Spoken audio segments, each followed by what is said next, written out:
This is the story of DeBradford Walls and Colton Coke Johnston. Colton lived in London, Kentucky, and DeBradford lived in Paris, Kentucky. The two friends always joked about how they had NFL names, meaning they were different and recognizable. They also felt that because they each grew up in London and Paris, and whenever they told that to their friends online, they would make fun of them for living in the quote-unquote hick version of those famous locations. A little bit after Colton's freshman year, he got the nickname Coke because he didn't drink anything besides Coca-Cola, and DeBradford also got the nickname DB because he played corner for the high school football team in Berea, and DB was short form for DeBradford. Coke was hyped for the beginning of the season. He had set high expectations for himself after coming off of a junior season at the slot that saw him pull in 5 touchdowns with 400 receiving yards. His team was really pass-friendly, so he was the 5th receiver by yards on his team, and his coach didn't necessarily know what to do with him though, because he had grown to 6'3" over the last year. Eventually, his coach decided to start him at the outside with the hope that Colton's slot skill set would translate. In his first game, Coke looked awkward on the outside, so there was definitely some tweaks to be made over the course of the season.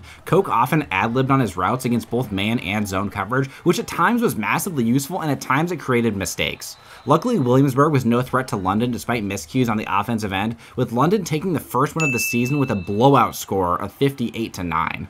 Despite an up-and-down performance, Coke proved to be a threat anytime he got his hands on the ball, pulling in 14 catches with 5 of them going for touchdowns. One crazy game can be called a fluke, but Coke had a similarly productive performance in his second game of the season. DeBradford's team, on the other hand, started the season with a loss, but clawed their way back to a 500 record in the second game of the season. One thing that scouts and coaches disliked about the standout wide receiver is that he played outside of the structure of the offense too often. Sometimes it resulted in big plays, but it was also selfish to some extent, with Coke calling his own number pre-snap to his quarterback, calling out the defensive coverages and mismatches. And don't get me wrong, it was brilliant, like having a second quarterback's eyes on the field, and admittedly it improved London's quarterback play, but it was in defiance of what the coach had drawn up plenty of times. When it paid off, Coke could get off the hook, but if it didn't, he was going to have a chat on the sideline with his offensive coordinator and head coach. To give some backstory on Coke and DB's relationship, DB always used to clown Colton because whenever they practiced together, he would lock him up. But during the summer before his senior year, Coke grew 4 inches from 5'11" to 6'3". He went from being a 1-star prospect to being a 4-star prospect before the season began. Despite DB being Colton's best friend, he was jealous of him because he felt like he had worked so much harder than Colton to be only a 3-star prospect. What Walls couldn't argue with though was that Coke was putting up massive games and his team was still undefeated. Coke Johnston quickly moved from being a 4-star prospect to being a 5-star and the #1 receiver recruit in the state. Coke was a bully on the field. In his junior season, he used to get laid out crossing over the middle of the field as a tiny slot receiver, but those days were over, and instead Coke was bullying tiny DBs on run plays. Coke, despite his route running technique, excelled primarily as a physical wideout that could utilize his size to out-muscle defensive backs for positioning when catching the ball. And Johnston showed that off versus Ellesmere, hauling in several deep balls en route to a one-sided victory for London. While Coke was physically gifted, DB was more of a gamer, having really high IQ and great feel at the corner position. He knew when to turn his head to find the ball in the air, when he could get away with grabbing, and how to bait quarterbacks into interceptions. Walls had a certain savvy to his game that Colton had yet to develop as a greener college prospect. At this point, Colton was being featured on High School Highlights IG as London remained undefeated at 4-0 after losing 5 games last year. The next game on the schedule for Coke would be the biggest of the season. He was playing against DeBradford's team, Berea.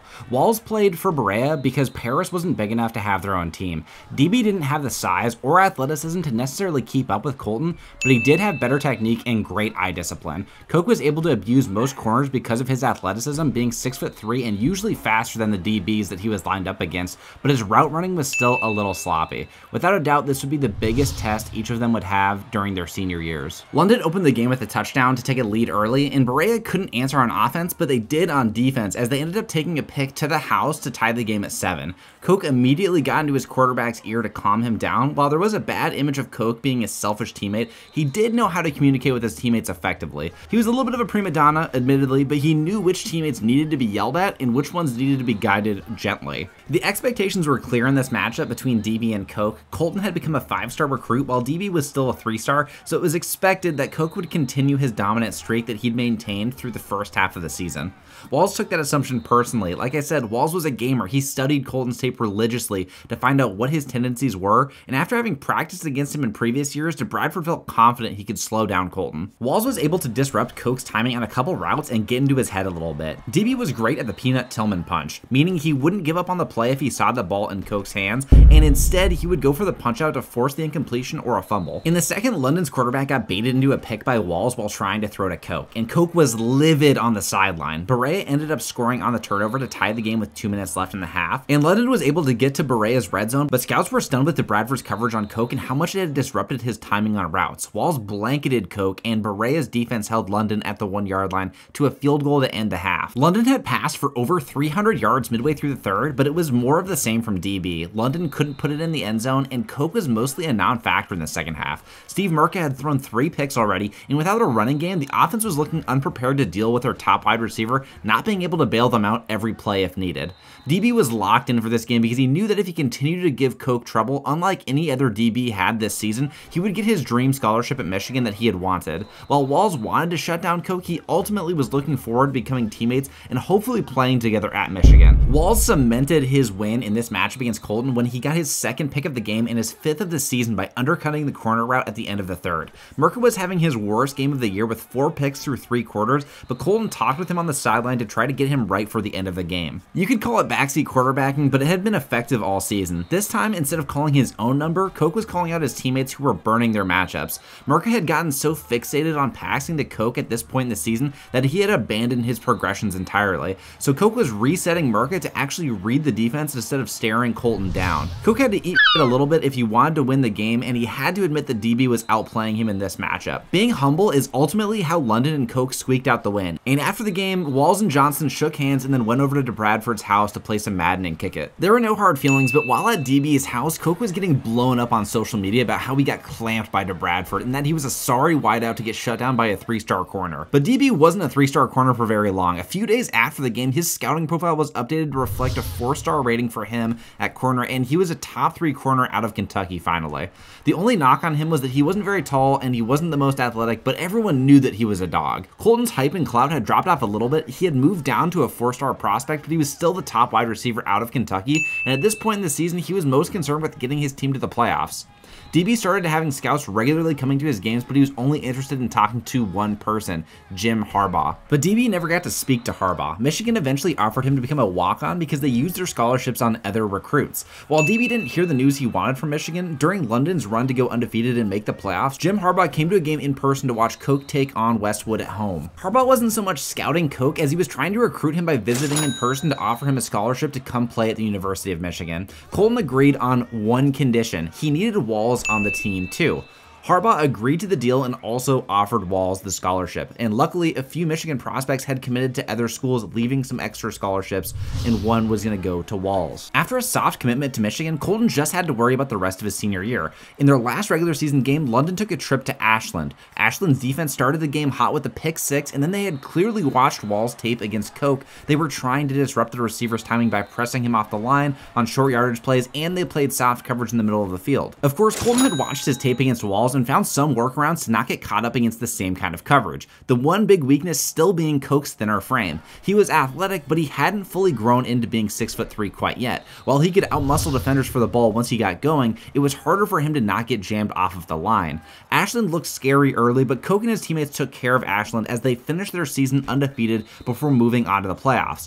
Walls and Berea did end up making the playoffs too, despite 3 losses on their record. Berea lost in the first round to Ellesmere, and Koch had called DB to tell him to keep his head up, but the call wouldn't go through, and Koch tried texting to Bradford, but his texts weren't being delivered. Colton had the game against Corbin coming up that day, so he couldn't worry too much about it at the time. In the first round, Koch was winning all of his matchups. Corbin tried pressing, but Johnston burnt his man on the slant for the first down, and then before the end of the half, Corbin tried pressing at midfield, and Koch destroyed his matchup off the line, giving him one step to the left before accelerating upfield. Koch went down right at the 1 with 7 seconds left, and somehow the London kicker missed the field goal attempt. In the second half, Koch scored, and London London ended up blanking Corbin, winning the game 28-0. After the game, Koch found out that DB had blocked him, and he had no idea why. Later that day, Colton saw on Twitter that DB had decommitted from Michigan. So the dream of him and his best friend attending the same college collapsed midway through the playoffs, and Koch had no idea why DB was doing this. Koch reminded himself of how upset the team was after losing 5 games in the previous season, and how they had all made a commitment to get back to the title game. Koch channeled that energy in his performance against Fort Wright.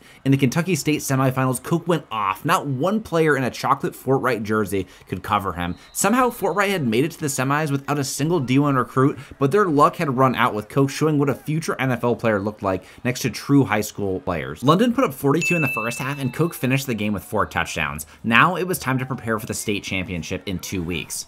Colton had a piece written about him in the town paper, calling him the King of London. There was still not even a word from DB congratulating him for making the state title game. Every time Koch looked for DB on Xbox, it said that he hadn't been on for days. The day after making it to state, Koch found out that London would be playing against Ellesmere, who London had already played, and it was also the team that DB got first rounded by. Johnston, even with DB blocking him, wanted to get revenge for his friend, and it was a nice little added motivation to taking the state championship. In the second quarter, Koch immediately recognized the too-high safety look as cover 2 zone and separated himself from his teammate to his left as much as possible, and this confused the safety and left Koch wide open for a 60-yard catch and run for the score. London had the added mental advantage of having already beaten Ellesmere once, and so Koch was able to play freely, and Merca wasn't too worried about making mistakes, instead letting Colton win contested catches. Colton did show off his route running in this game too. He excelled especially with corner routes, but if we're being honest, he was made for 9 routes and mossing DBs. London had a 20-point lead before half, and Merca threw up a one-on-one ball that Koch surprisingly lost. In the second half, Koch ran a nice slant for a touchdown, and then it was garbage time. London had gone from 5 losses to state champs, and all it took was 4 inches. That's what she said. After the game, Colton checked his phone to see if DB had messaged him, but he hadn't. Koch wasn't sure if he still wanted to go to Michigan if DB wasn't going anymore. It took the joy out of it. Find out where Koch and DB land in the next episode. Koch Johnston is the top wide receiver recruit in the state of Kentucky, and his friend Bradford Walls is considered a top cornerback. Both of them were huge Michigan fans growing up, so it was only natural that they would both commit to play in Ann Arbor, but after cutting off all communication, Walls snaked his friend and committed to Michigan's rival Ohio State at the last second when he was offered money to play there. Here is how their freshman seasons went. Koch started out as the wide receiver 4 on the depth chart, but became the wide receiver 3 before the season began. In the opener, the Wolverines took on Central Michigan. Michigan was ranked 16th to begin the year, which was a steep drop-off from previous seasons, which saw the Maize and Blue competing in the college football playoffs. Walls and Ohio State began the season ranked 9th, and as long as both teams remained undefeated, their matchup at the end of the season would be epic. As the wide receiver 3 on Michigan, Koch did end up playing a lot of slot, while Ronnie Bell and Cornelius Johnson played on the outside. Michigan's quarterback Jalen Perry was off to a hot start against Central Michigan, and despite Koch and the quarterback having little time to develop chemistry, Koch killed it in his first game in college. Michigan took care of business against their in-state opponent, and they looked forward to their next matchup against Notre Dame. Expecting an elite performance from a freshman in his second game against a rival ranked 8th in the nation is a big ask, but Koch for the most part delivered. He had 4 catches for 60 yards in the first half before Jalen Perry forced a pass to him on a corner route near midfield, which ended up getting intercepted. The corner played the ball all the way and broke on it perfectly. In the third, Colton lined up in the red zone with a choice route. Colton had the too high safety look and split them down the middle to tie the game. Choice routes were perfect for a receiver like Colton who could read the defense so well. Unfortunately, the offense still struggled and fell down by 2 touchdowns late. Koch was begging for the ball on a 9 route and it got deflected, forcing a 4th down that wasn't converted, and Michigan's early hopes of a lossless season were shattered in only the second game. Colton had been reaching out to see how DB was doing, but still there had been a radio silence from Walls ever since the playoffs began their senior seasons in high school. But after the Notre Dame loss, DB finally texted Koch. To Bradford's team, Ohio State was still undefeated at this point, and Walls told Colton via text that he wanted to reach out to see how he was doing. There was a clear elephant in the room. Walls didn't acknowledge that he had ghosted and blocked Colton for months, but Koch asked DB if they could meet up anyway. Koch said he wanted to meet up for Thanksgiving at his place, but Walls said he wouldn't be back in Kentucky for the holidays. Colton wondered if DB didn't want to see him during Thanksgiving because their game against each other was only 2 weeks after. Either way, Koch was happy that DB finally reached out to him, and he decided not to press him too hard to hang out. He knew that something was going on with Walls, but clearly he had no idea what it was. After texting with DB, Michigan went out and slaughtered Akron. God rest their souls. They had no chance in this one as Michigan and Koch rolled to a 45-0 win to get the vibes right for the team after a tough loss. Koch excelled in his performance against Akron and had already collected 4 touchdowns in 3 games. And despite not being projected as the punt and kick returner for the team, given that Colton wasn't the fastest, the quickest, or the prototypical size for a return man, he actually made some big plays early in the season, giving the offense great field position. The only problem would be that once he got the offense past the 50, or in some cases to the red zone, he'd get pulled from fatigue and have to watch from the sideline while the offense scored without him. Michigan was given an 18-point spread over Charlotte, which made them being down 14-3 in the second even more surprising. Perry and Koch had a chance to shorten the lead when Koch came wide open in the secondary, but Perry missed his standout freshman for the free touchdown. The drive resulted in a punt, and Charlotte scored once again, putting Michigan behind by 18. After a slow offensive first half, Koch was given very few opportunities, and Perry and Colton just couldn't sync up. Ronnie Bell and Cornelius Johnston got most of the work as Michigan stunned Charlotte fans in a comeback win 38-35. After a lackluster overall performance against Charlotte, Koch knew he had to regain the trust of his coaching staff to secure his spot in trips packages. Ideally, he'd be fighting for the wide receiver 2 spot still. Even though Koch knew how to talk to his teammates to hash things out, he still felt some type of way about Jalen Perry. Perry was missing him in the Charlotte game. It wasn't the other way around. It wasn't a mistake that Koch was making himself, but Colton knew blaming the quarterback wasn't going to do him any favors. Like they say though, winning cures all things, and it wasn't just winning in this case. Koch was dominating his matchup, especially when he lined up on the outside, which was Koch's natural fit in the offense. After making 2 spectacular catches one-on-one on the outside, it was safe to say that the coaching staff was impressed. Impressed enough to move him up to the wide receiver 2 spot that Colton wanted. A lot of shuffling was going on at wideout as the passing game was streaky in the first half of the season. Hype was building around the freshman receiver. He was endearing himself to Michigan fans early, not only because he was a diehard Michigan fan himself, but because he stuck to his word with his teammates, coaches, and the fans. He consistently left his best effort on the field every game, and fans admired that. But aside from one tough matchup that they lost, Michigan and Koch hadn't been playing top-tier competition. Some doubted the success of the freshman and cast the success off as a fluke amidst an easy slate of games. That idea would be put to the test as Michigan traveled to number 15 Penn State, which would be their first test since Notre Dame. Koch made some highlight-worthy plays early, snagging a jump ball over a DB's head, but one of his targets had resulted in a pick too. Koch was pissed when he beat his matchup on the outside with his release on a slant, but Perry missed him by a mile, throwing it right to the linebacker when Koch had plenty of space to catch the ball. The fact of the matter was that it was a terribly inaccurate ball, but after the play, Perry got gun-shy with Johnston once again, only connecting for one more pass the rest of the game. Michigan came out with the win anyways, 28-7. Competition was just ramping up though. Michigan didn't move up in the rankings at all, but they had a chance to play number 8 Indiana, who was still undefeated. Koch pulled everything out of his bag in this game, showcasing his talent on the outside and the inside. He was getting separation whether it was on a 5-yard out, a corner, or a post. He was running over dudes too, looking like Deebo Samuel when he trucked a few DBs. But again in the second half, his targets fell off after he caught a ball in the third quarter. Michigan still got the win against Indy, taking this one at home 31-26. In the first half against Michigan State, Perry threw for 200 yards on 20 attempts, but just one target was given to Koch on a deep shot before the end of the half while the Spartans were playing prevent. You could tell that Colton's frustration was growing because he started to deviate more and more from his route. He started ad-libbing heavily on plays, and coaches knew this was his MO, but they didn't threaten to bench the freshman because it was actually working to their advantage at the time. Michigan State fought their way back into the game after getting a pick 6 on an errant pass by Perry, but Johnston was able to clinch the dub after converting a crucial 3rd and long to keep the chains moving. Koch was leading the team in catches, total yards, yards per reception, and touchdowns while moving between wide receiver 2 and the slot.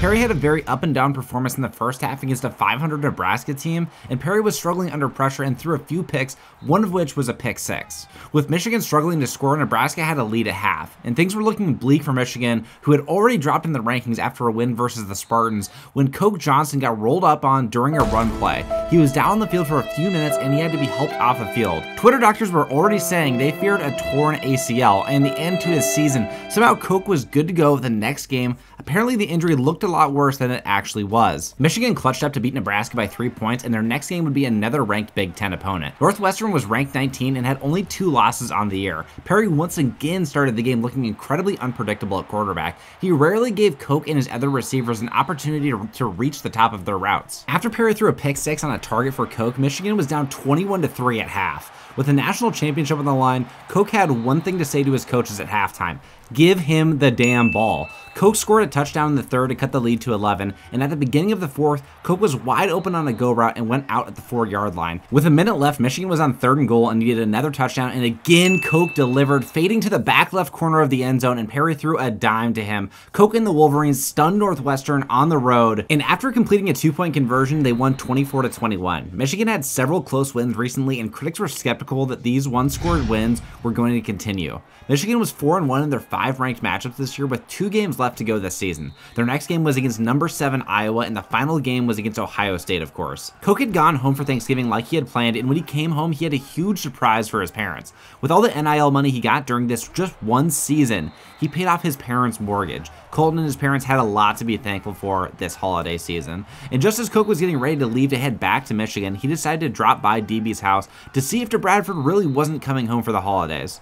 Columbus, Ohio, where Ohio State University is located, is only a few-hour drive from Paris, Kentucky, so Colton assumed that DB probably drove back and forth so his car would be in the driveway if he was home. When Koch pulled up, he saw DB's Porsche 911 GT3. Colton was rightfully upset that DB had again not been honest with him about trying to meet up, so Koch knocked on the door. Nobody answered the first time, but the second time, Bradford's mom answered, and she was shocked and happy to see Colton. She greeted Koch and let him in the house. She said DB was just upstairs in his room, and so Koch went up to confront him. Koch busted through the door and asked, "Why are you ducking me, man?" To which DB said, "It's not personal, bro. I just can't get distracted with people when I'm trying to make a name for myself to go for the league." And Koch said, "People?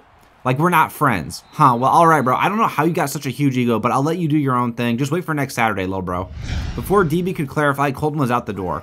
As Colton was getting into his car, DB came out and yelled, "I'll see you next Saturday too. You're getting clamped like when we were in high school." On one of the first plays of the game, Koch beat Walls up the field, but there was safety help on the route, and Perry was intercepted on the throw. Ohio State scored a touchdown off the turnover, and when Michigan got the ball back, the very next drive, Perry threw another INT. Then on a wide receiver screen, Ohio State played man, and Perry threw the ball backwards, resulting in a fumble that the Buckeyes recovered. There was trash talk constantly going back and forth between the two freshmen. The game was starting to get ugly and a little chippy. With the Wolverines down by 17, and on 3rd and 3, Michigan failed to convert a first down and settled for a field goal and then ended up missing the kick. Ohio State made Michigan pay for that missed field goal by driving all the way down the field for another touchdown. Perry threw another pick before half, and the energy was sucked out of the big house. Koch showed one of the only signs of life on offense in the first half when he reeled in a 41-yard pass to get to the Buckeyes' side of the field. The big game didn't bear fruit though, as Michigan failed to put up points in scoring position yet again. Koch finally found the end zone to get Michigan's first touchdown, and on the same route, he caught the pass for the 2-point attempt. Michigan started to get some points, but it was too little too late, with Ohio State mostly giving up points in prevent defense. The Buckeyes rolled to a 35-22 win, knocking off the number 6 team in the nation and giving Michigan their second consecutive loss. Michigan now had 3 losses on the season, and Ohio State jumped them in the rankings. DB was constantly tweeting about the win and texting Koch that he got locked up, and Koch ended up just muting their conversation because this dude DB was toxic, and maybe that's what it took for him to play corner. Michigan still got a great bowl game, playing against Alabama in the Outback Bowl. After being down by 18 or more in 2 of their last 3 games, it started the same against Bama. Bama had an 18-point lead in the 3rd quarter, with Koch trying his best to put the team on his back. Koch killed the press coverage on the inside and scored a walk-in touchdown. Michigan got the score back within a touchdown, but Koch experienced a moment of growth, is a nice way to put it. He called for the ball on a 5-yard out and hung his quarterback out to dry with a DB playing the passing lane. Bama ran with it all the way for a pick 6, and this one was legitimately on Johnston. His eyes were a little bit too big for his stomach, and he was trying to play hero ball at wide receiver, and it cost him, but it wasn't the end of the game. After Koch scored a tiptoe TD, Michigan got the ball again with less than a minute remaining. With no timeouts and the clock expiring, Perry found Ronnie Bell streaking down the field with 15 yards of separation all around him, and this time he didn't miss the throw like he'd missed with Koch earlier in the season. Bell scored, and the game went to overtime. In OT, despite Koch converting a critical 3rd and 13, Michigan was held to a field goal, and Koch could only watch from the sidelines with his defense needing to hold Bama to 3. Bama drove the ball down and scored a walk-off touchdown on 3rd and goal. Michigan lost, and they took their 4th loss of the year. Koch had only one thing on his mind for next season: beat Ohio State and embarrass DB. Koch finished the season with 12 touchdowns, 1,200 receiving yards, and he won the Jet Returner Award even though he didn't score a return touchdown. Bradford would never say why he ghosted Colton during their senior season, so I'll let you in on a secret. DB grew up in an extremely affluent household. DB had access to all the latest games, equipment, trainers, and any shiny toy he might have wanted, his Porsche 911 for example. There was one catch: because of the nature of the way Wall's parents made their money, they were extremely competitive, and that competitiveness bled over into DB. DB had a legendary work ethic, no question about it, but he wasn't physically gifted in terms of his athleticism. His lack of size and speed held him back in the eyes of scouts. So because of Koch's sudden rise to fame his senior year after jumping in height from 5'11 to 6'3, DB was hearing about it from his own parents. DB's parents questioned why they were paying hundreds of dollars for him to practice with trainers if he wasn't going to improve. They knew Colton's family was poor and he wasn't getting the same opportunities that Walls received. DB loved football, but over time during his senior year, he slowly started to hate it. He was hearing so much about Koch's success from his own parents, he decided to block Colton after his team lost in the first round of the playoffs. And you can bet that when Colton paid off his parents' mortgage, DB's parents let him know about that too. DB didn't have it in him to tell all this to Koch, so they grew apart. Wall's toxic competitiveness got to the best of him when Koch showed up at his house during the holidays and after DB and Ohio State beat Michigan to end their freshman seasons. Flash forward to the beginning of their sophomore years, Colton had no interest in reaching out to DB anymore. In Michigan's first game, they lost to an unranked Utah team, and Koch was starting to question his decision not to transfer after a disappointing freshman season. Koch thrived individually, but the team was ranked 16th in the opener last season and finished with 4 losses. Colton wasn't surprised with another hell game, this time against Miami of Ohio, but he was able to set the game-winning block to spring Franklin free for the touchdown in overtime. After a 1-1 start, Michigan had to match up with rival Notre Dame, and their quarterback Jalen Perry started the game by throwing a pick six to give the Fighting Irish a 14-point lead in the first quarter. Koch had one big play in the first, taking a post route down the middle, splitting the safeties for a big pickup to get Michigan to Notre Dame's side of the field. Michigan would score with Johnston off the field, but Notre Dame matched the score with 2 of their own to go up 28-7. Koch wouldn't be denied in the second, and I'm not talking about that Deshaun Watson kind of denied, breaking off a few tackles and then running a deep in route, with Perry actually threading the needle for a touchdown before half. There were several points throughout the game where it looked like the score was getting out of hand, but each time Koch stepped up and delivered a memorable catch that put his team in scoring position if he didn't get in the end zone himself. Koch had to be catching the attention of NFL coaches and scouts with the performance he was putting on, but they'd have to wait, of course, because Koch was only a sophomore and would likely need to play at least his junior year before potentially declaring for the draft. I'm not too sure Koch wants to stay and play at Michigan his senior year based on how these first 2 seasons have begun. He had perhaps the most memorable play of his young college career, hauling in a game-tying touchdown with a minute remaining, and Notre Dame fans were shocked in the stadium. The celebration, however, was short-lived for Michigan. Despite Koch's Herculean backpacking of his team, the Fighting Irish got a game-winning field goal at the last second to drop Michigan to 1-2. Meanwhile, DB started his season fighting for playing time at corner after new talent arrived on campus during the transfer portal. Walls did show a lot of progress at the corner spot, but it was because of his IQ rather than his physical talent. Ohio State's first game of the season came against the Northern Illinois Huskies, who used to be well known for their high-scoring offense. The Huskies took a 20-point lead in the first half, which shocked Buckeyes fans, and it would be too much for the team to recover from, as they also dropped their first game of the season after starting as the #1 ranked team in the nation. DeBradford continued to excel in practice and get more reps in-game, and the team won their following 2 games with him playing starting corner snaps. Despite the massive upset, Ohio State was still ranked 6th in the nation going into their game against Wisconsin. Walls never showed much of a skill for stopping the run or getting off of blocks, but he made a heads-up play tackling Nick Evers, and it eventually stalled the Wisconsin drive. Ohio State took a massive lead over the Badgers before Walls was beat on an in-breaking route in man coverage. In fairness to him, he would need to have fought through several teammates to cover the man, and Walls always felt it would be better to switch on rub routes or pick plays. After a dominant win, Ohio State somehow fell in the rankings before their game against Purdue. Midway through the second, Walls and the D had strapped up Purdue all game before Walls was beat on a slant on 4th and 4. The play wouldn't end up mattering as Purdue couldn't put points on the board, but on the following drive, Walls got babied by a Boilermakers receiver who shoved DB off and got into the end zone before the end of the half. The defensive backs coach challenged him to think less and rely on his instincts a little bit more, and while the game was basically already over, DB iced the game in the 4th with his first pick of his sophomore season. After another win, Ohio State slid again down to #8 with their next game against the Tar Heels, and DeBradford and the D had their work cut out for them against Drake May, who was a top 5 projected quarterback in the following draft. If you'll remember, DB is a tape grinder, if nothing else. He studies these matchups to make plays. It's like how Malcolm Butler was never a superstar athlete at corner, but he was a student, and that was the exact reason why he got that pick in Super Bowl 49. So DB thought that he had May's tendencies mostly understood. This was another big opportunity for DB to up his draft stock. Walls was always jockeying for position to move up, whether it was moving up to a 4-star in high school or moving up to the first round of the NFL draft.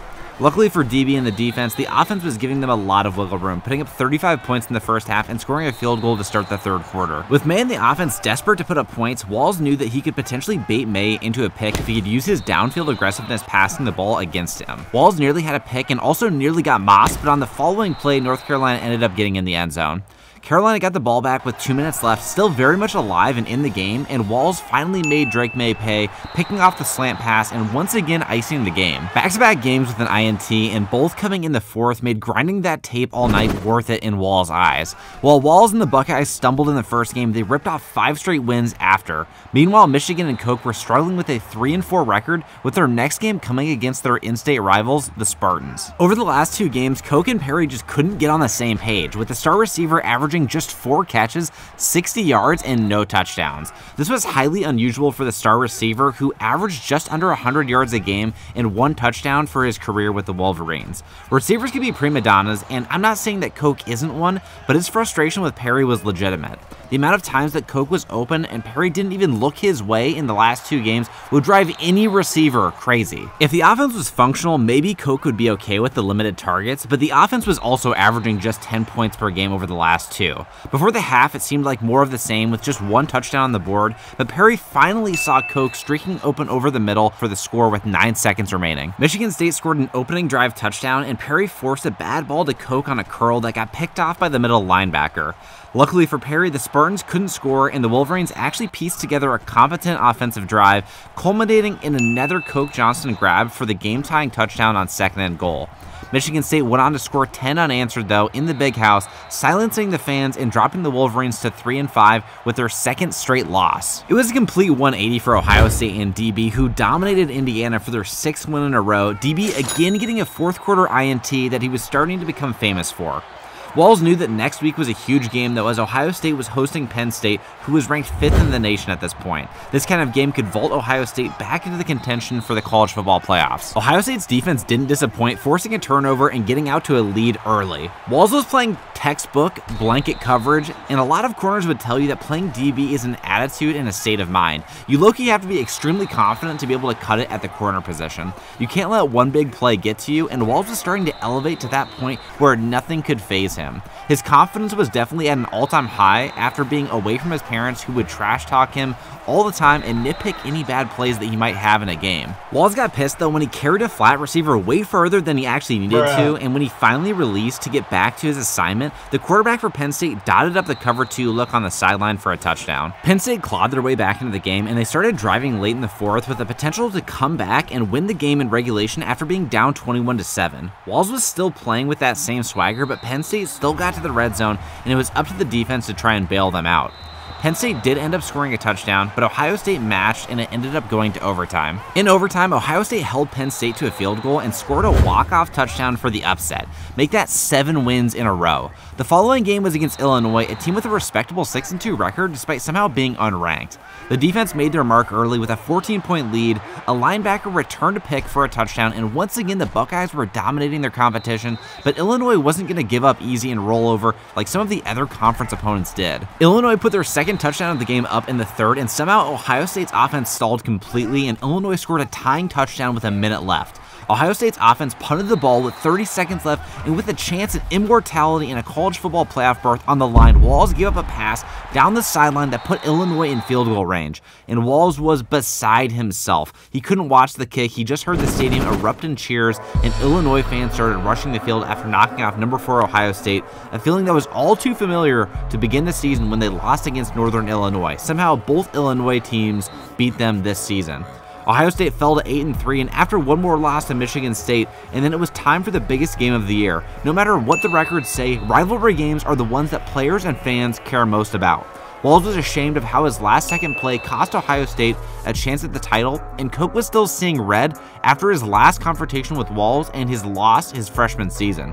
Both teams were equally matched in terms of talent, but it was a David and Goliath story with the 7th-ranked Buckeyes hosting the 4-7 Wolverines. David shot first though and hit a bullseye, taking a 21-0 lead, and Coke was completely and utterly owning DB in their 2nd matchup. Walls tried some of the same moves as their freshman game, pressing off the line, trying to get in Coke's head, but Coke entered a dark place before the game and was more locked in for this matchup than any other that he had played in before. The Wolverines sunk the Buckeyes season, winning 35 5-7, and Koch and Walls never acknowledged each other after the game, and while the Wolverines wouldn't play in a bowl game, the Buckeyes did, but Walls elected to sit out as he surprisingly announced that he would be entering the NFL draft after his sophomore season. Despite mulling over the decision to enter the transfer portal after another lackluster season with the Wolverines, Johnston stayed because of his maize and blue fandom. Everyone was thrilled at Michigan that Koch was returning for his junior season, knowing that DB had entered the NFL draft after last year with Ohio State. In the season opener, Michigan and Colton went up against Oregon State, and the Beavers, even though they were unranked, took a lead early. Jalen and Koch worked together in the offseason to get their chemistry and timing on point with routes because that had been such a glaring issue last season. The crazy thing was that despite lacking an elite college quarterback, Koch was still putting up monster numbers, although he continued to be snubbed from any wide receiver accolades. Koch's sophomore season was nearly identical statistically to his freshman season, and that was a yellow flag to some scouts. Some NFL mock drafters were projecting Koch in the 3rd round because he hadn't showcased any growth at the position. So Colton made it clear to Jalen in spring training that he wanted to be a receiver that could run any route on the route tree. It made sense with Koch's experience as a slot receiver in high school and his freshman season that he could run any route while still being used for high point passes. Michigan responded by scoring 17 unanswered points, and Koch demonstrated that despite not being the fastest outside receiver, he still had the best 9 routes with his inside-outside double move that baited DBs into dropping in coverage for Koch to take it all the way. Despite a 24-7 lead, Michigan players and fans were stunned in the 4th quarter by a heroic comeback from the Beavers. Walls shocked fans, scouts, and teammates when he announced he would enter the NFL draft after just his sophomore year. The one person who wasn't surprised by this was Colton. Despite the bad blood, Colton was actually rooting for Walls to do well in the league, and he wanted to see where he'd end up getting drafted. Walls wouldn't be too far away from Michigan, as he would end up finding himself getting drafted in the 2nd round to the Minnesota Vikings. Walls got his welcome to the NFL moment early in his career when he got pancaked in his first preseason game against the Dolphins.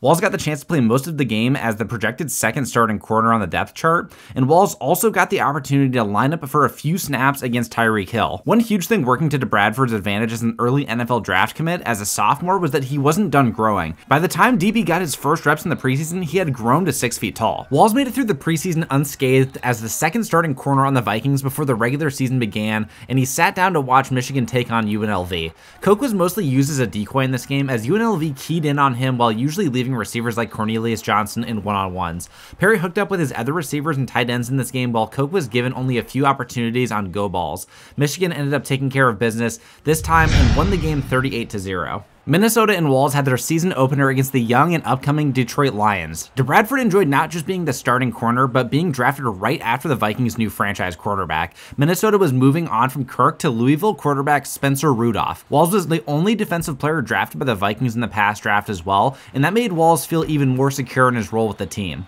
Walls still had the same problem of being underweight and lacking the physicality to make plays in the run game at the beginning of his rookie season, but he got the opportunity to play a lot of man coverage against one of the fastest receivers in the NFL in Jamison Williams. Walls was a much better man corner than zone, but he did a great job in the first half of baiting Goff into thinking he was playing man coverage on the slant and releasing to his nickel corner for the interception. They returned the pick to midfield, and it led to a 2nd touchdown for the rookie quarterback Rudolph. Unfortunately, the offense would stumble the rest of the game while Detroit's offense was too much for DB and the D. The Vikings lost their first game of the year 31-14. Meanwhile, Michigan continued to stumble. They lost their 3rd game to Utah 13-10 and then found themselves down 10-0 against Minnesota after the first quarter. While the game wasn't in Minnesota, Bradford made it clear on Twitter that he would be watching. Frustration with limited touches was building for Koch, who flattened a Minnesota safety. Michigan took a 14-10 lead before half, and in the second half, Colton had a few catches, but no targets in the end zone, and Michigan turned it around offensively and found their footing, winning while rattling off 35 points unanswered. Johnston was frustrated with his role on the offense after working all offseason with Perry to nail their chemistry. Statistically, Koch was having his worst season, averaging 80 receiving yards while pulling in just 1 touchdown through 4 games. And Crippen, his teammate at wide receiver, had more yards, catches, and touchdowns than him. Back in Minnesota, Walls was continuing to progress as a cornerback. He had significantly improved technically, and he had improved his speed and lateral quickness working with Vikings trainers. Their next game was against the Texans and CJ Stroud, who was just coming off of a Rookie of the Year campaign the previous season. The Texans were a pass-heavy offense, and DB still didn't have his first pick of his career. CJ Stroud picked on Walls early, and with the way that Stroud protected the ball, it was unlikely that Walls would get his first pick in this game. Some fans were curious as to how Walls was able to circumvent the NFL draft protocol to enter early as a sophomore. As a college athlete with really affluent parents, he was able to bend the rules of eligibility into his favor to enter the NFL draft. And typically you have to be a junior before declaring for the draft, but Walls was able to declare early with the help of the family lawyer. This may have been why Walls was such a polarizing prospect. Some GMs didn't believe he was ready for the NFL, while others, like in the case of the Vikings, loved the raw talent that he had at his age, and he fit the rebuilding timeline for the Vikings. Michigan lost their next game to Purdue at the last second when Koch couldn't get into the end zone, and Michigan couldn't snap the ball quickly enough. The following game, Jalen Perry suffered an ankle sprain, so Will Johnston got the start, and Koch instantaneously benefited from the switch. Michigan rolled to a win behind Koch's 11 catches for 200 yards and 2 touchdowns. The Wolverines had a 3-3 record, and the fans were getting tired of this mediocrity they'd seen from the football team the last few years. Koch felt the same way, but he couldn't take one more year of playing with Jalen Perry at quarterback, who was going to start when he came back, even though Will Johnston played well. Colton was ready to enter the NFL draft. After losing to Penn State, Koch and Michigan had another game come down to the wire against Michigan State, and Koch was frustrated with double coverage all game, and with 40 seconds left, he thought he got open on a corner route to the sideline, but a State DB ripped the ball out of his hands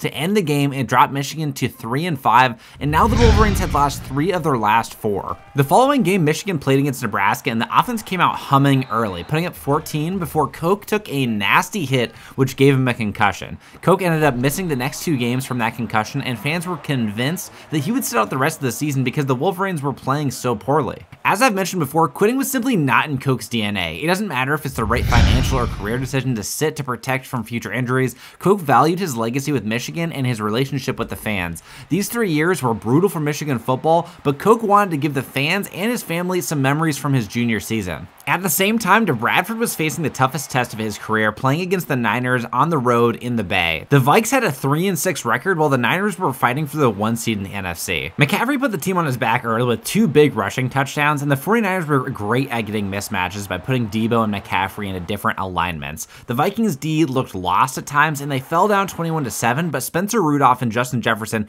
answered with 2 more touchdowns to tie it before half. In the second half, the Niners ran a ton of crossing routes, but the Vikings defensive line was also able to get some pressure on Purdy to disrupt a couple of the passes. Walls made the play of his young NFL career by playing inside shade on a go route, baiting Purdy into a throw down to the end zone that DB was able to pick off. And while it was only the end of the 3rd quarter, it gave the ball back to Minnesota's offense with a 7-point lead, and the Vikings would hold on to secure the W on the road. Luckily for Koch, during his absence with a concussion, his team was able to go on a 2-game winning streak, and Koch felt like he had to prove his unwavering loyalty to the fans by coming out and giving it 100% in their snow game against Iowa. Koch may very well have had the best performance of his career in this game. Jalen Perry was also back from injury, but it didn't seem to stop him from getting targets in this matchup. I don't know if it was the snow or if it was just Koch's superior athleticism, but he left DBs in the dust for those breakaway touchdowns before having the best run after the catch juke of his career, faking out 3 defenders and taking it to the house for a 3rd touchdown of more than 50 yards in the game. With a performance like that, it was impossible for Michigan not to pick up their 3rd straight win. Iowa made it close in the end, but the Wolverines won 35-30, and Koch finished with 320 receiving yards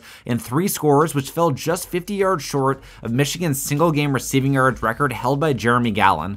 Koch's stats were starting to look more like his sophomore season, averaging 122 yards with double-digit touchdowns for a 3rd consecutive year. There was just 1 game left in the regular season, and of course that meant it would be against Ohio State, who had surprisingly fallen from their usual top 10 ranking to a 5-6 record. Even in the midst of a long season, Bradford flew out to the game in Michigan to support his Buckeyes, and before the game, DB saw Koch in the tunnel and stopped him to tell him that he's looking forward to lining up against him in the league next year. This was a big step for DB, who had just been an overt head to Koch for the past few years, and Koch felt like the only time DB would be nice to him or give him compliments is when DB felt superior to him. Whenever they were at the same level, Bradford was a different person. He wasn't a friend to Koch because he couldn't be happy for his friend's success. He was jealous whenever Koch was talked about more than him, while Koch never worried about that type of stuff. Colton was just happy to be playing the game. In the 4th, the game was still tied at 14. While Koch looked at his career at Michigan as a failure, not having gone to a single conference championship or college football playoff game,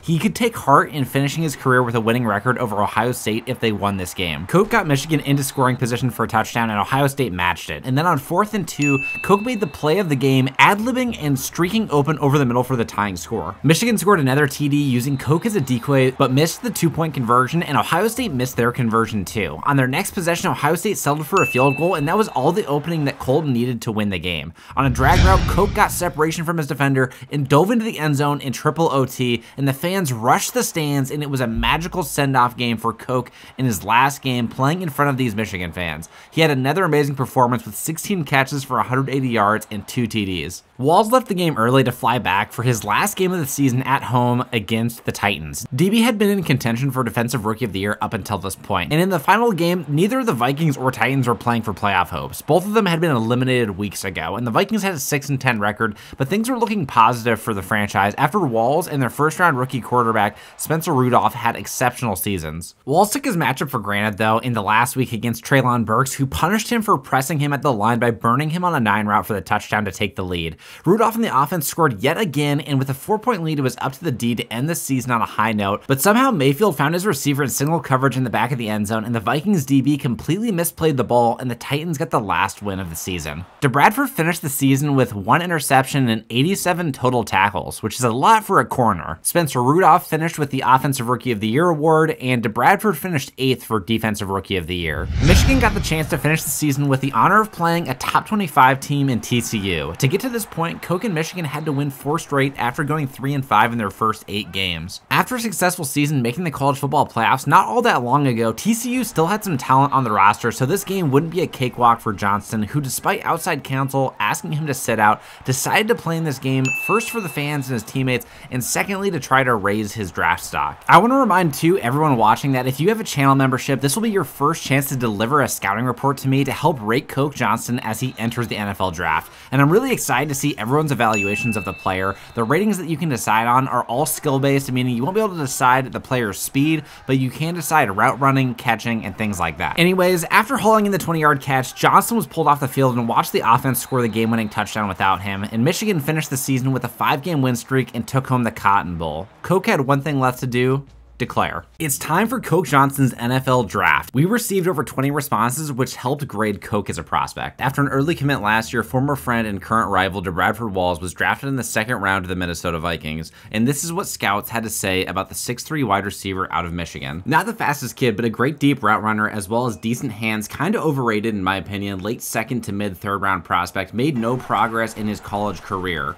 While another scout gushed over Johnston, saying he's an amazing player, he has the release of a god, he was a team player and a wasted talent. And other scouts were more critical. Coke's college stats are amazing, but I see a lot of Corey Davis in him. He doesn't have high-end speed, and he can run the route tree, but not to an elite level. He could get picked up in the mid to late 2nd, but there's no trait that really has him standing out from the crowd. Additional comments came in from other scouts across the nation. Coke is a great wideout, but lacks route discipline. He's a big physical receiver with good speed and great hands and great route running. Although Coke struggled to get open against most top opponents, he has elite top-end speed and great route running, and his pro comparison is Julio Jones. And finally, Coke has great catching with average to below average route running, comparing him to a mix of Deebo Samuel and Randy Moss. And finally, in the mid-2nd round, pick number 13, the Tennessee Titans selected Coke Johnston out of Michigan. Colton started his NFL career with a normal development trajectory based on his lack of growth from his college career. And one thing that shocked everyone was how muscular Coke had gotten. He had put on over 15 pounds of muscle between the end of the college season and the draft.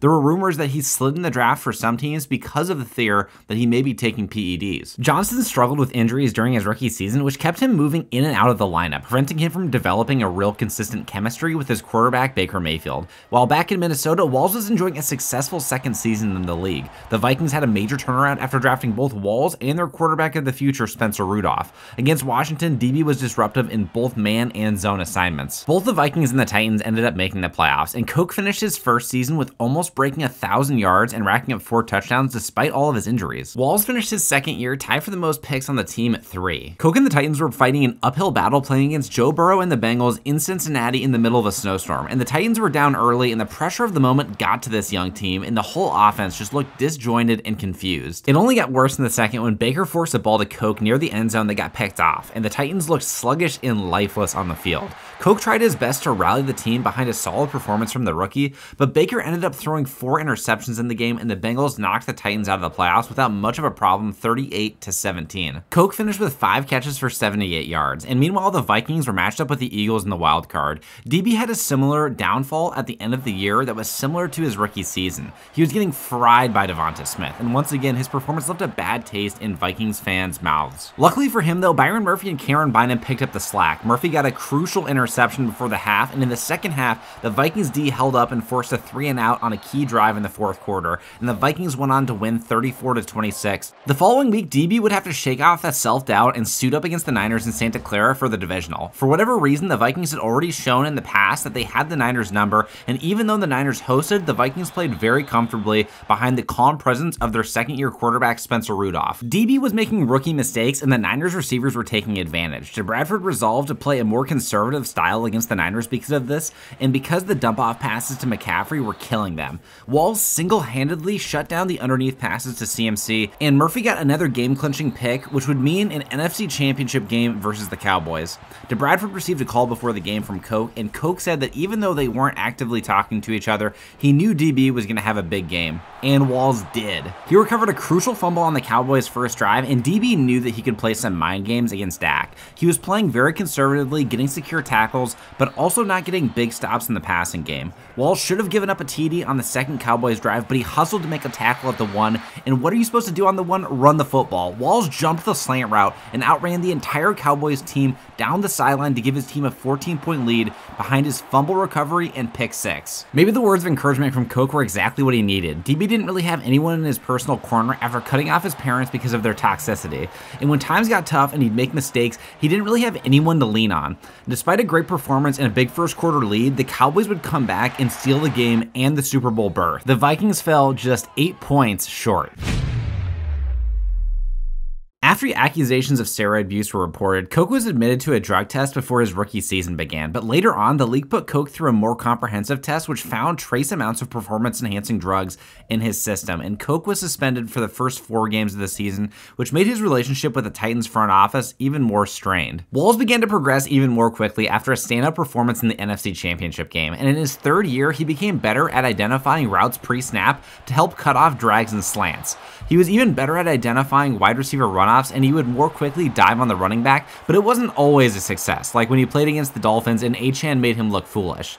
At the end of the season, the Vikings made the playoffs again, while the Titans missed it. Coke had a similar season to that of his rookie year, despite fewer games played, although it might have evened out after injuries in his rookie season. In the playoffs, the Vikings hosted the Seahawks, and Walls and Coke hadn't spoken since the last time Coke had called before the NFC Championship game, and Walls was actually hoping that Coke would call him again to pump him up, but make no mistake, he didn't want to call first. And both teams were throwing haymakers, and the Vikings escaped with the win to move on to the divisional, and again, the Vikings were playing in Santa Clara, and they had supreme confidence going into the game. They felt like playing in Santa Clara was a second home field, and after winning the divisional just last year in Cali, the Vikings were excited to play against the Niners. The Niners had already made 3 field goals when Ayuk broke a slant for a 60-yard touchdown, and the Vikings ended up fighting back to tie the game at 24 and put the ball in the hands of the Niners offense with under a minute remaining. And Walls made the biggest play of the game, solo tackling McCaffrey for a loss near the 50-yard line and putting San Fran out of field goal range for the buzzer beater. The teams went to overtime. In OT, DB continued to step up, clamping Debo on first down to force the drop, and when DB played with confidence, he played so much more freely.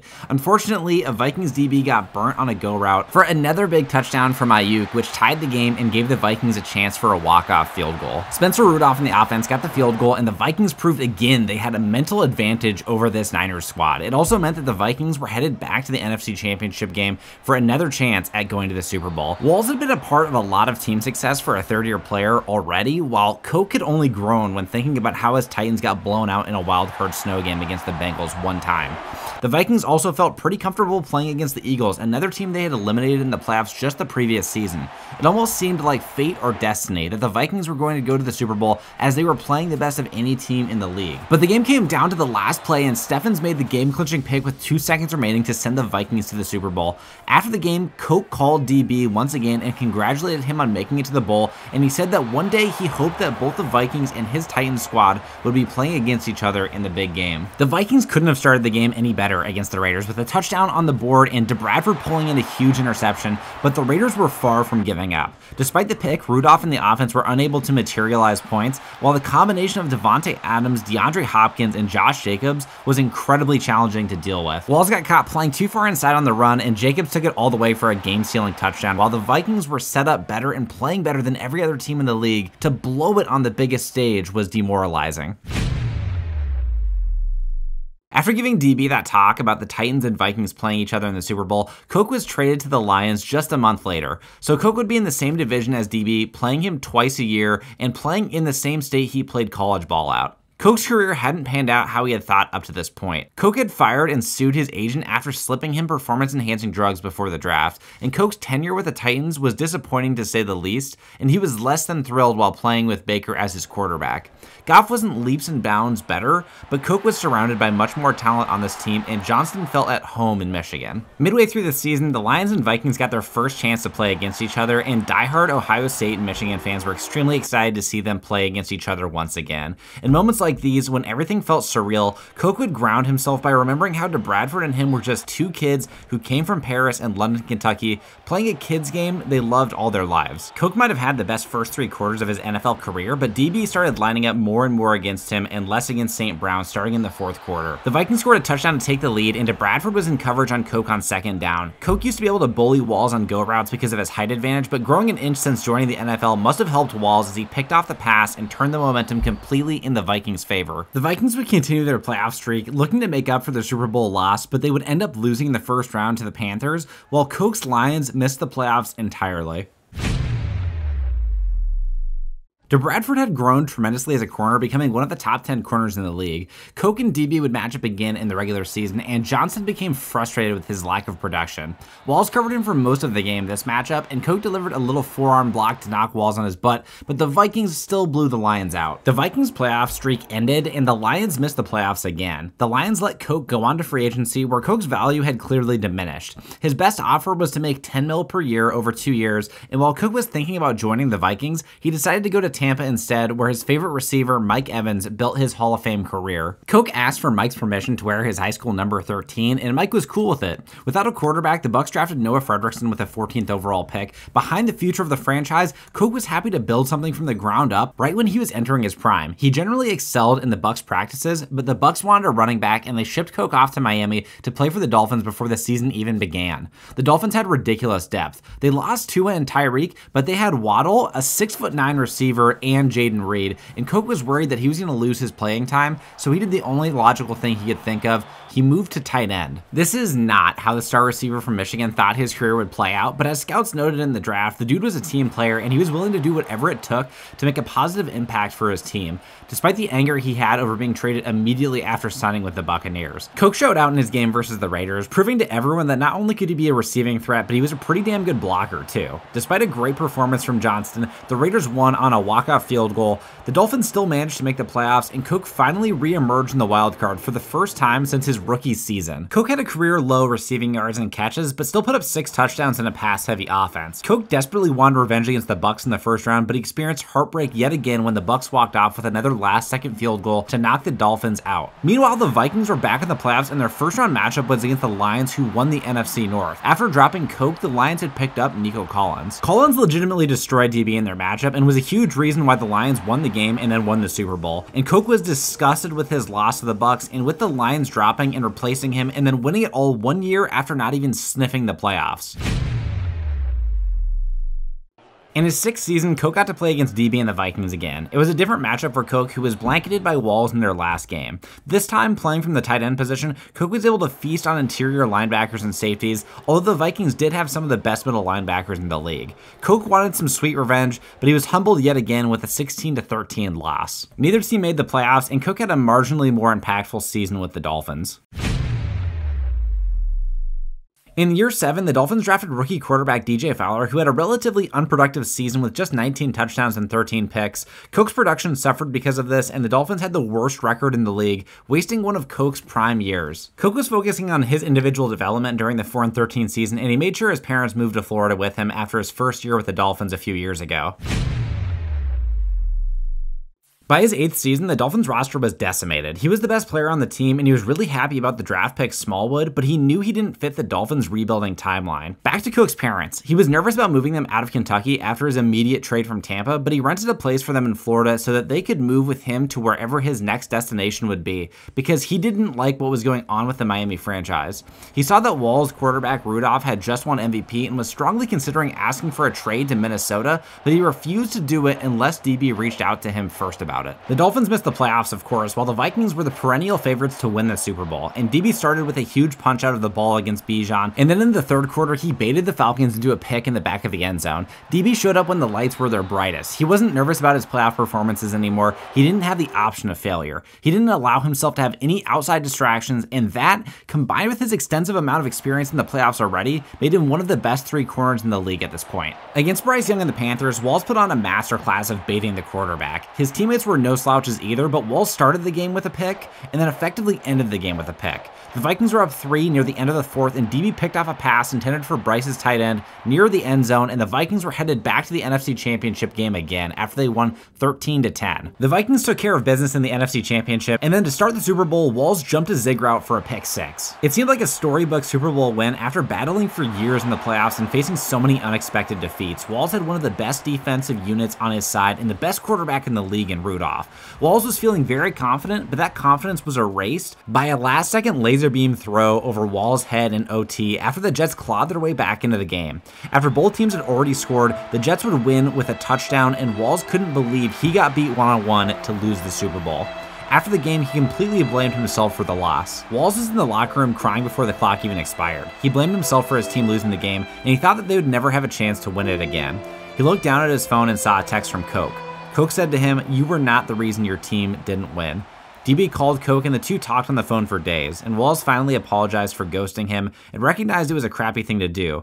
Coke understood what DB's parents were like, and Coke said he wanted DB to convince his GM to come get him. So the Dolphins, already in rebuild mode, traded Coke to the Vikings. The Vikings were the favorites to win the Super Bowl with their acquisition of Coke, who had become the best tight end in the league. And maybe he wasn't the best blocker, but he was definitely the best receiving tight end by far. In the wild card, Coke and DB got the chance to get some revenge against the Bucs, who had tormented Coke for years after trading him. Coke put on some weight to play tight end back with the Dolphins, and I guess not many league officials were paying attention at the time because the Fins were so bad, but once the Vikings made the playoffs, they immediately were sending out a request for PED checks on Coke. And Coke never told the league what had happened with his agent, but he wasn't on anything now. He had the opportunity to put on muscle mass because of how bad his team was. He got to focus a lot more on his skill set and longevity in the league while dealing with the day-to-day grind of being on the worst record team in the NFL. Coke partially blamed the situation on the Bucs, who he felt he could have been a major asset for at wide receiver, so he was thrilled to send them home and eventually make it to his first Super Bowl and DB's third. The only reason his career trajectory had changed in a positive way, though, is because of his move to tight end.